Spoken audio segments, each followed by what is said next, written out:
आज आप लोगों के साथ शेयर करने वाली हूँ मार्केट में मिलने वाली एक ऐसी महंगी मिठाई की जिसे देखकर ही हमें लेने का मन हो जाता है। और वो है काजू पिस्ता रोल। घर पर आप इसे आसानी से बना सकते हैं। ऐसी परफेक्ट वाली ये रेसिपी आप लोगों के लिए। Hello friends, kitchen craft recipe में आप सभी का बहुत बहुत स्वागत है। तो चलिए आज की मज़ेदार रेसिपी बनाना शुरू करते हैं।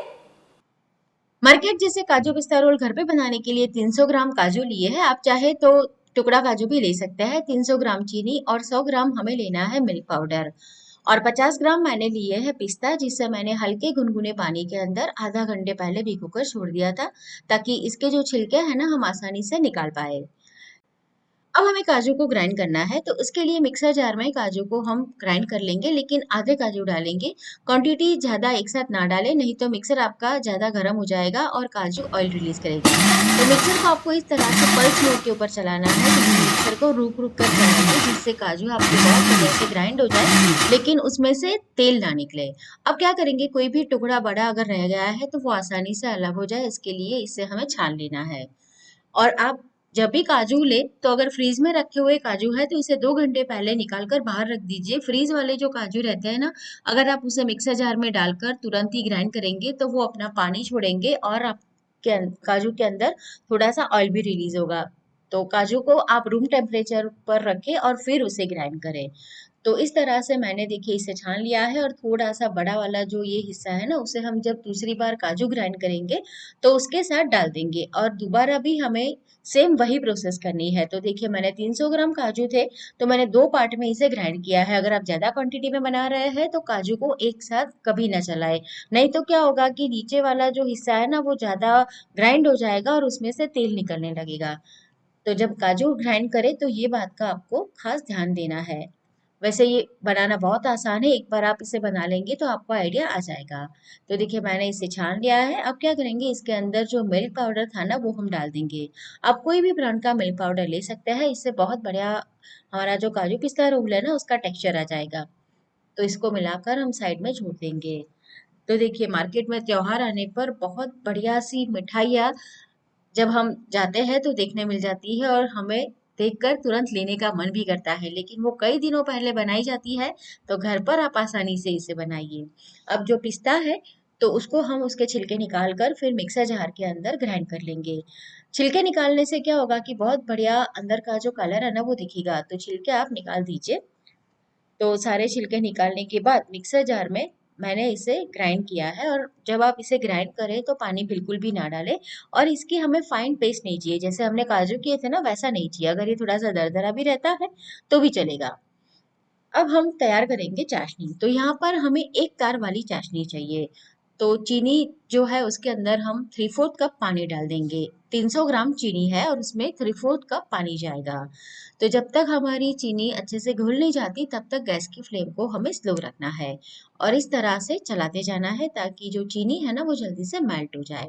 अब जब चीनी मेल्ट हो जाएगी तो गैस की फ्लेम को हम मीडियम या फिर मीडियम हाई के बीच में कर देंगे, और चाशनी को एक तार आने तक अच्छे से पका लेंगे।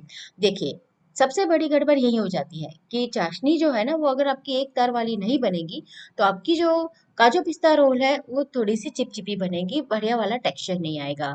तो चाशनी को इस तरह से हाई फ्लेम के ऊपर या फिर मीडियम और हाई के बीच में उबलने दे। जब इस तरह से बबल आते हुए दिखाई दे तब आप उसे चेक करें। एक तार बन रहा है तो आपकी जो चाशनी है वो परफेक्ट तैयार है, और उसमें से बहुत बढ़िया काजू पिस्ता रोल बनेंगे। और सच मानिए दोस्तों, अगर जब आप घर पर इसे बना लेंगे और मेहमानों को खिलाएंगे ना, तो कोई भी यकीन नहीं करेगा कि आपने ये घर पे बनाया है। इतने बढ़िया बन के ये तैयार होते हैं। तो देखिए अभी चाशनी जो है ना वो एक तार जैसी हो गई है, तो इसे हम चेक भी कर लेते हैं। जो रेगुलर बनाते हैं उनको तो पता चल जाता है देख के। देखिए एक तार बहुत बढ़िया से बन रहा है। तो अब हम क्या करेंगे, गैस की फ्लेम को हमें बिल्कुल स्लो कर देना है, और जो काजू और मिल्क पाउडर है वो इसके अंदर हम डाल देंगे और इसे मिक्स करेंगे। ध्यान रहे जब भी आप चाशनी बनाए ना तो इस तरह का पैन यानी कि चौड़ाई वाला बर्तन लें, तो आपको आसानी रहेगी मिक्स करने में।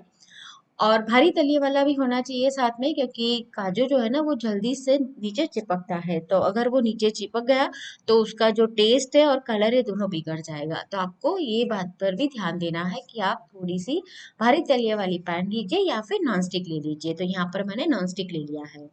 अब इसे इस तरह से मिक्स करते जाएंगे। थोड़ी देर में ये गाढ़ा होना शुरू हो जाएगा। और मैं आपको जैसे बताती हूँ कि अगर आपने जो एक तार वाली चाशनी बनाई है, अगर उसमें कुछ कमी रह गई है, आपने जल्दी से उसे निकाल दिया है, तो कैसे आपको चेक करना है। तो अभी यहाँ पर मैंने 1 चम्मच घी डाल दिया है। घी डालने से टेक्सचर बहुत बढ़िया आएगा और थोड़ी सी शाइन भी आ जाएगी। तो अगर आपकी जो चाशनी है वो सही है कि नहीं, वो आपको डबल चेक करना है। तो आप अभी क्या कीजिए कि ये जो हमारा मिश्रण है ना, उसे आप प्लेट में निकाल दीजिए थोड़ा सा, और उसे हल्का ठंडा होने दीजिए। जब ठंडा हो जाए तो आपको देखना है कि उसका गोली जैसा बन रहा है, आपके हाथों में चिपक तो नहीं रहा है ना। तो देखिए, इसमें से छोटी सी गोली बन जाए, ऐसा टेक्सचर हो जाएगा, हाथ में चिपक नहीं रहा है, तो आपका मिश्रण परफेक्टली तैयार है। लेकिन अगर हाथ में चिपक रहा है, बढ़िया सी गोली नहीं हो रही है, तो आप क्या कीजिए, इसे स्लो फ्लेम के ऊपर 5 से 7 मिनट इस तरह से पका ले। तो अगर आपकी जो चाशनी है ना वो अच्छे से पकी नहीं होगी, तो वो भी सेट हो जाएगा। लेकिन अभी हमारा जो मिश्रण है वो परफेक्ट है। तो हम क्या करेंगे, एक इस तरह की सिलिकॉन मैट ले लेंगे। अगर आपके पास नहीं है, तो आप कोई भी बेकिंग पेपर ले सकते हैं, या फिर कोई भी बड़ी थाली को उल्टा कर दीजिए, उसके ऊपर घी लगाकर ग्रीस कर दीजिए, और उसके ऊपर ये मिश्रण निकाल दीजिए। इसे हमें थोड़ा ठंडा करना है, और थोड़ा सा मिश्रण हम यही पैन के अंदर बचा कर भी रखेंगे, और उससे हम आगे जो पिस्ता रोल वाला अंदर का हिस्सा है ना वो बनाएंगे। तो देखिए, थोड़ा मैंने रख दिया है। गैस अभी बंद ही है, और उसके अंदर हम ये जो पिस्ता हमने ग्राइंड करके रखे थे ना वो मिला देंगे। क्योंकि पिस्ता अगर आप ऐसे ही रोल बनाने जाएंगे तो अच्छे से उसमें बाइंडिंग नहीं आएगी। और थोड़ा सा मैंने यहाँ पर फूड कलर मिला दिया है, ताकि बहुत बढ़िया ग्रीन कलर आए। देखिए, आज हम मार्केट जैसा बना रहे हैं, तो मैंने सारी प्रोसीजर आपको बताई है। लेकिन अगर आप घर पे बना रहे हैं और आपको कलर नहीं डालना है, तो आप उसे स्किप भी कर सकते हैं। तो बढ़िया से मिक्स कर लेंगे। काजू का जो मिश्रण है ना वो पिस्ता के साथ मिलकर अच्छे से बाइंडिंग दे देगा। तो यहाँ पर इसे हम इस तरह से चलाते जाएंगे ताकि वो ठंडा भी हो जाए। गैस अभी भी बंद ही है, तो ध्यान रहे गैस मैंने ऑन नहीं की है। बस आपको ये पैन के अंदर उसे मिक्स कर लेना है। अब हमारा जो काजू वाला मिश्रण था उसे हमें ठंडा करना है। तो मैट को इस तरह से उठाएंगे और इस तरह से अंदर की ओर इसे मिक्स करते जाएंगे। ऐसा करने से क्या होगा कि ये जो मिश्रण है ना उसकी बहुत बढ़िया से मालिश भी हो जाएगी, और उसका जो टेक्सचर है वो बहुत स्मूथ आ जाएगा। तो देखिए, मैंने इसे इस तरह से करते हुए तकरीबन 5-6 मिनट ऐसे किया है, तो ये ठंडा हो गया है। कंसिस्टेंसी भी पहले से थोड़ी गाढ़ी हो गई है। तो आपको ये स्टेज पर उसे लाना है, तो 5 से 6 मिनट आप इस तरह से इसे मालिश करते जाए और मिलाते जाए, तो बहुत बढ़िया उसका टेक्सचर आ जाएगा। अभी ये आपका बेस तैयार हो गया। इसमें से चाहे तो आप काजू कतली भी बना सकते हैं। अगर आपको ये बनाना आ गया ना, तो आप काजू की कोई भी फैंसी मिठाई जो मार्केट में मिलती है वो बना सकते हैं। और जो पिस्ता वाला था वो भी ठंडा हो गया है, तो हम क्या करेंगे, उसका एक रोल तैयार कर।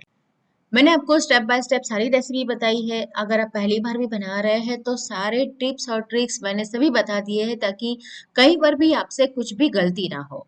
और देखिए, अगर आपको ऐसा लगे ना कि ये थोड़ा सा भी हाथों में चिपक रहा है ऐसे कुछ, तो उसे हल्का ठंडा होने दीजिए, और इस तरह से रोल तैयार कर लेंगे। और ये बड़ी साइज अगर आप बनाते हैं तो हैंडल नहीं कर पाएंगे, तो आप क्या कीजिए, इस तरह से दो हिस्से में कट कीजिए और फिर रोल तैयार कीजिए।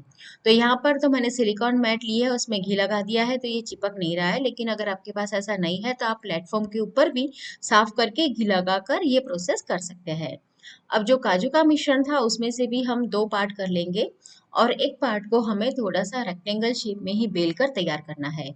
तो यहाँ पर मैंने बेलनी ले ली है, और उसके ऊपर घी लगाकर उसे अच्छे से चिकना कर लिया है। और थोड़ी सी मोटी वाली बेलनी ले तो आपका काम आसान हो जाएगा। देखिए, बाहर हलवाई लोग बनाते हैं ना, तो उनके पास तो बड़ी वाली बेलनी होती है और बड़े से प्लेटफॉर्म रहते हैं जहाँ पर वो काम करते हैं। लेकिन जब हम घर पर बनाते हैं ना, तो हमें थोड़ा सा एडजस्टमेंट करना पड़ता है। लेकिन जब घर पे बनाई हुई मिठाई बहुत बढ़िया बनती है, सबको पसंद आती है ना, तो ये सारी मेहनत हमारी सफल हो जाती है। साइड में से हम कट कर लेंगे इसे, ताकि हमारा जो रोल है ना वो परफेक्ट तैयार हो। देखिए, जब इतनी मेहनत करके बना रहे हैं, तो थोड़ा सा ऐसा भी बनाएंगे ना कि देख के ही खाने का मन करे। क्योंकि मार्केट में आप देखेंगे तो टेस्ट तो आपको बाद में पता चलता है, लेकिन जो मिठाई रहती है ना वो इतनी सुंदर रहती है कि हमें देख कर ही खाने का मन होता है, और हम तुरंत इसे खरीद लेते हैं। अब जो रोल था उसे हम इसके ऊपर अरेंज करेंगे, और इसे थोड़ा सा टाइट हमें फोल्ड करना है। तो इस तरह से इसे फोल्ड करते जाएंगे, बीच में जगह नहीं रहनी चाहिए। आप चाहे तो इसी तरह से जैसे काजू अंजीर रोल आता है ना, वो भी बना सकते हैं। और हाँ, मार्केट में जो आप रोल लेके आते हैं ना काजू पिस्ता रोल, उसमें पिस्ता तो रहता ही नहीं है, वो लोग काजू का मिश्रण है ना उसके अंदर ही थोड़ा हल्का कलर मिला देते हैं और वो सेट कर लेते हैं। लेकिन घर पे बना रहे हैं तो हम उसके अंदर पिस्ता डाल के इस तरह से तैयार करेंगे। देखिए थोड़ा सा मोटा है तो इसे हम पहले ज्वाइन कर लेंगे, थोड़ा सा लंबा करेंगे और फिर बीच में से कट लगाकर इसे तैयार करेंगे। अगर आप इतना बड़ा रोल करेंगे ना तो आप हैंडल नहीं कर पाएंगे, और इसे आपको मतलब सभी जगह से एक जैसा बने इसके लिए इस तरह से बीच में कट लगाना जरूरी है। कट लगा दीजिए तो आपका जो काम है ना वो काफी आसान हो जाएगा। और ध्यान रहे इसे बहुत पतला भी ना करें, नहीं तो क्या होगा कि जो ग्रीन वाला पिस्ता है ना वो ही आपको दिखेगा और व्हाइट वाला पार्ट नहीं आएगा। तो बस, अब इस तरह से रोल तैयार करने के बाद मैंने चांदी का वर्क लगाया है। आप इसे स्किप करना चाहते हैं तो वर्क नहीं लगाकर भी आप इसे बना सकते हैं। अब यहाँ पर मैंने 1.5 इंच का एक रोल कट कर लिया है और फिर उसके नाप से सारे तैयार कर लेंगे। तो देखिए कितने बढ़िया लग रहा है ना, देख के ही खाने का मन हो जाए ऐसे। और इतनी क्वांटिटी में से आपके 700 ग्राम काजू पिस्ता रोल बनकर तैयार होंगे। तो सारे जो रोल है वो तैयार हो गए हैं। मैं आपको उसका टेक्सचर बताऊं तो बहुत बढ़िया आया है। आप इसे बाहर 8 से 10 दिन तक और फ्रीज में 15 से 20 दिन तक आसानी से स्टोर कर सकते हैं। तो दोस्तों आप ये रेसिपी कहाँ से देख रहे हैं कमेंट में जरूर बताएं, कहाँ से मेरे साथ जुड़े हैं। और रेसिपी पसंद आई है तो अपने दोस्तों और फैमिली के साथ शेयर करना बिल्कुल ना भूलें। तो फिर से मिलेंगे नई रेसिपी के साथ।